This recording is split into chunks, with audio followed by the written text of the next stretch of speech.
দর্শক দেখতে পাচ্ছেন ঢাকা বিশ্ববিদ্যালয়ের শিক্ষার্থী এবং পুলিশের মধ্যে ধস্তাধস্তির মধ্যে শুরু হয়েছে। ঢাবি শিক্ষার্থীরা দেখতে পাচ্ছেন দর্শক, তারা কিন্তু পুলিশের ব্রেকেট ভেঙে এর মধ্যে ঢুকে পড়েছে সচিবালয় এলাকা জুড়ে।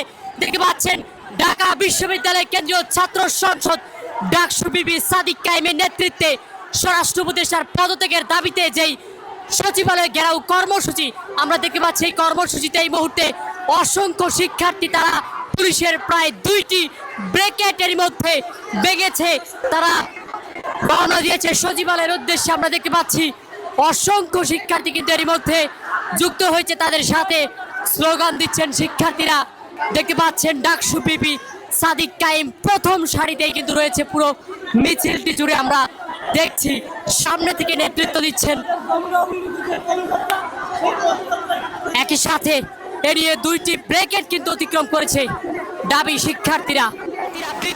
সাদিক কায়েমের নেতৃত্বে যেই মিছিল সেটি কিন্তু এরই মধ্যে পুলিশের ব্রেকেট অতিক্রম করেছে।